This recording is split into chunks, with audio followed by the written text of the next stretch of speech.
Firearms registration. The bill has actually been published. There's a lot going on. Let's go over this bill. It's something that you need to be aware of here on this episode of Guns and Gadgets.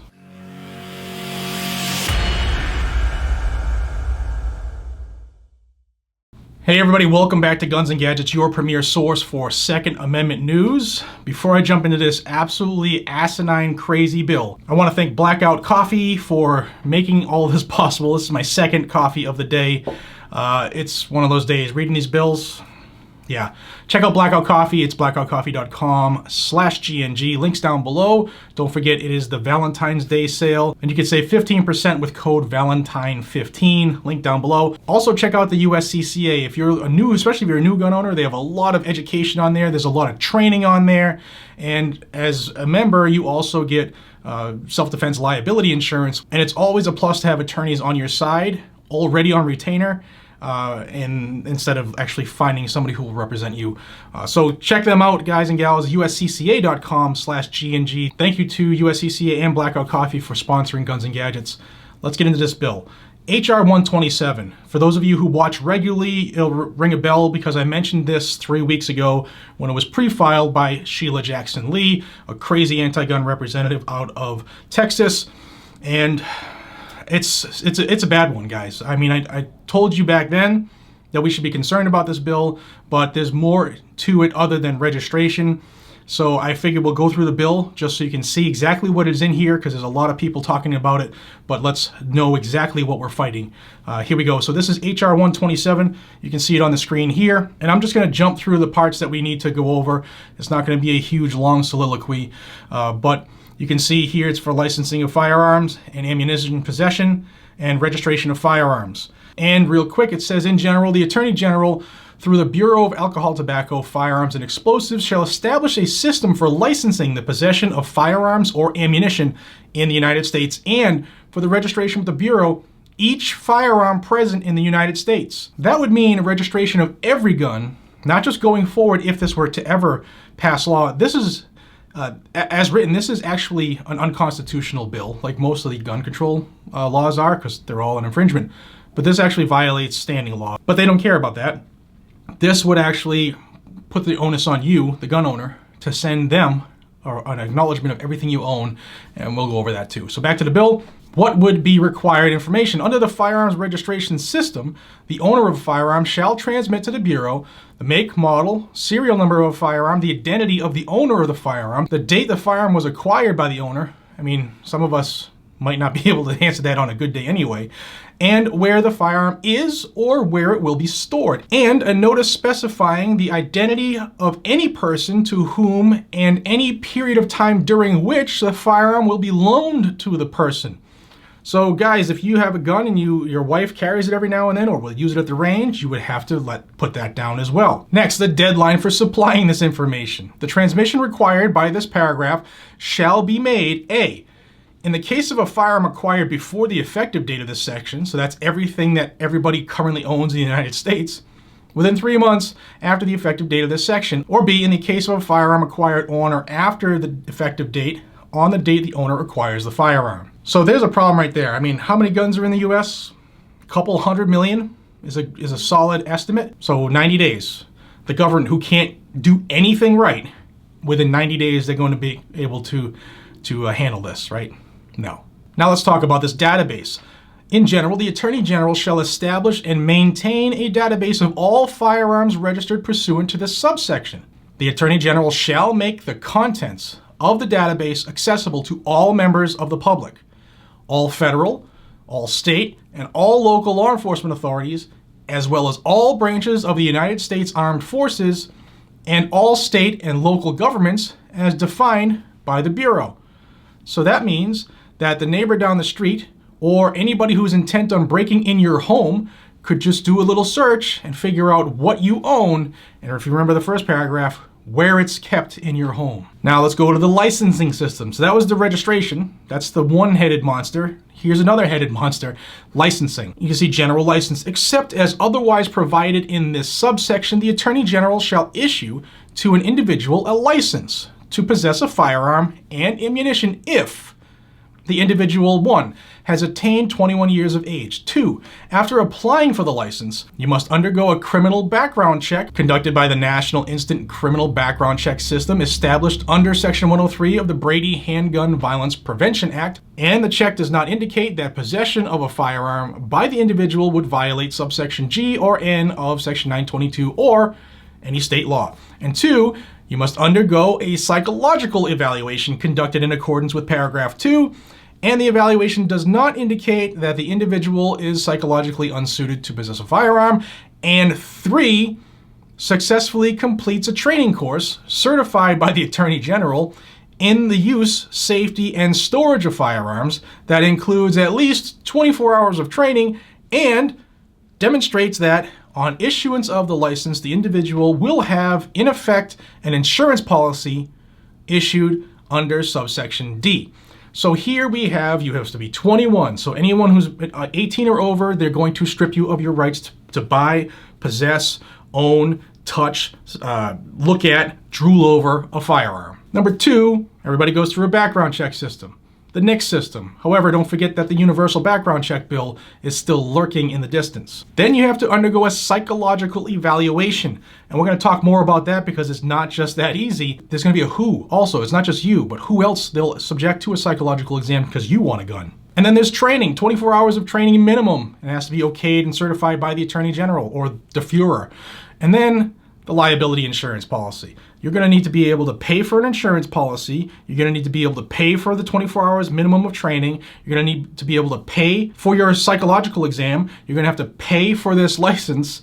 Oh, guys, they're trying to basically tax or fee firearms into non-existence. But wait, there's more. Let's say you like to display antique firearms. Well, there's a license for you too. The Attorney General shall issue to an individual a license to display an antique firearm in the residence of an individual if, and only if, the individual is the holder of a license issued under subparagraph A.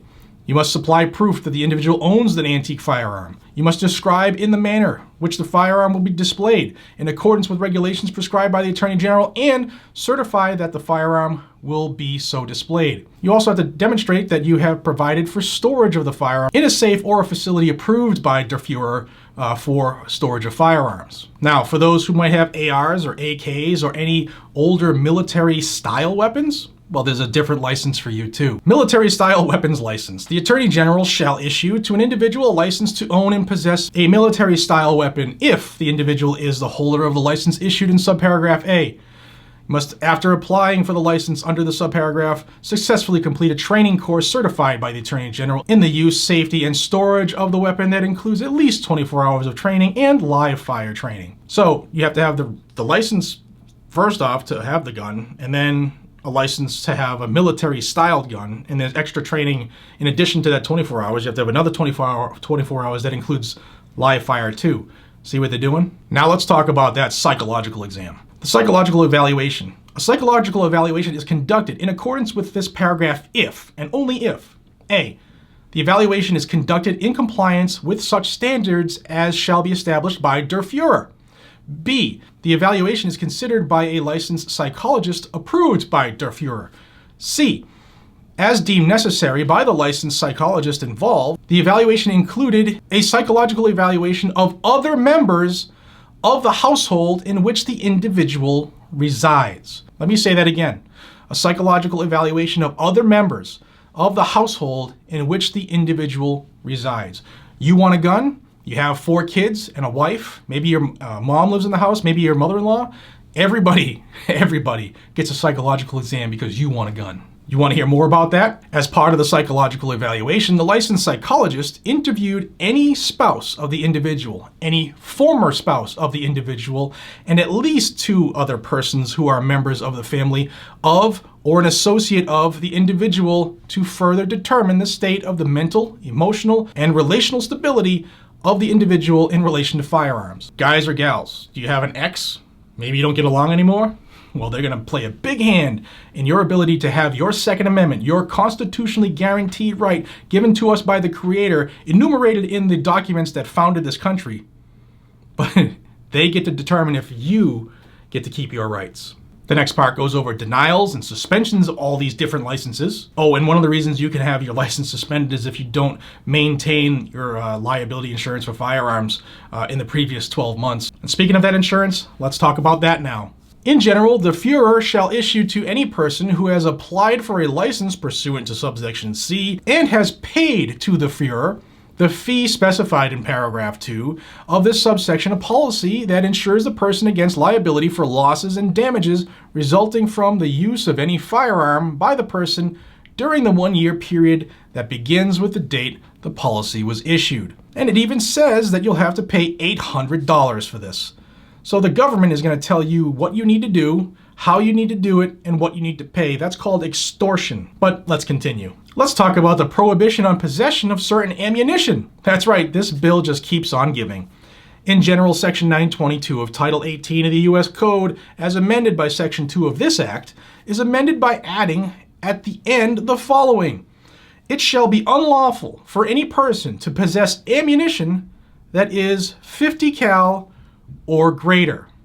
50 cal or greater will be made illegal under this bill. It shall be unlawful for any person to possess a large capacity ammunition feeding device.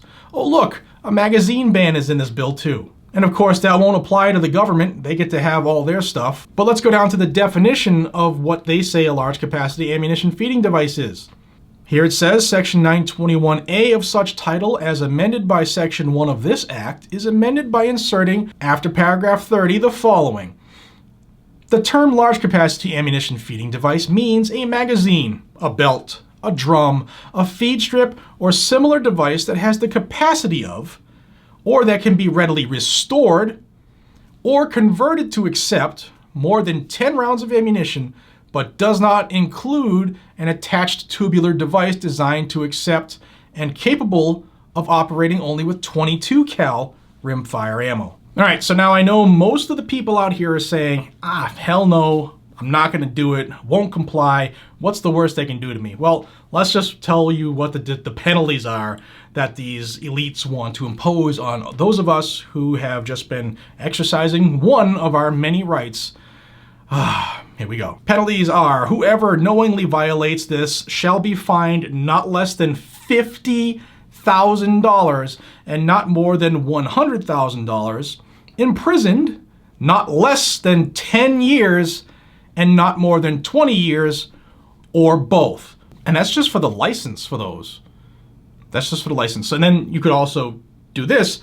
Say you have a couple guns, but you have a license, but you didn't register them, then it's not less than $10,000 per item and not more than $25,000, and you're gonna go to jail for not less than 1 year and not more than 5 years, or both. So there's a lot of bad stuff in this bill, guys and gals, and I hope you watched it all the way to this point because it is important that the filibuster remain in the U.S. Senate. If they get rid of the filibuster, as they have been talking about not only since before the election, but lately it's by the hour. There is a mention by somebody on the Democrat side in the Senate about getting rid of the filibuster. Chucky Schumer, who's now the majority leader, has already been talking about this as well. If they get rid of the filibuster, they would be able to pass this through the Senate with a mere 50-50 vote, and then Kamala Harris would be the tiebreaker. And if you don't think Kamala Harris wouldn't push through anything that Joe Biden wants or anything to restrict us, the legally armed populace, then you're crazy. You're absolutely crazy. That is why it's important to get a hold of Senator Joe Manchin. Joe Manchin is a Democrat who has said that he will not vote to remove the filibuster, and he's also known for being wishy-washy, which means to me that if they put pressure on him on the Democrat side, he'll cave. So hopefully if we can get hundreds of thousands of people calling him and emailing him and showing up at his office hours to have him hold his promise, maybe he'll do it. I don't know. But it's at least worth 13 seconds of your day to make a phone call or send off an email. I'll have his information down below. I've done it in a couple videos. Hopefully people are following through because we need it. We need it. We're a team here. It's time to start acting like a team. Also, again, guys and gals, we are operating on platforms that don't want us. So in order to get this news out, I count on you, the viewer. Please hit the thumbs up. Even though this bill sucks and we all hate it and we hope that the paper it's written on burns, please hit the thumbs up button. It absolutely helps get the news out. It helps break the anti-gun YouTube algorithm. You've heard me say it a bunch of times, but it's true. Also, share this. If you don't share it, YouTube's not going to. So please share this with anybody you know, any group you know. This word has to get out, okay? I told you 3 weeks ago this was coming. The text was released yesterday, and it's even worse than what I was told, and it's like a punch in the gut. So please share this video. If you are interested in Second Amendment news, no matter where it happens, no matter when it happens, good, bad, ugly, or indifferent, I ask you to please consider subscribing to Guns and Gadgets. This is where you're going to find all of this information, and oftentimes it gets us mad. But if we don't know about it, then we are not going to see it coming until it's too late. So please subscribe to the channel and join this growing freedom family. And until we see each other again, please be safe, stay vigilant, and carry a weapon. Take care, everybody.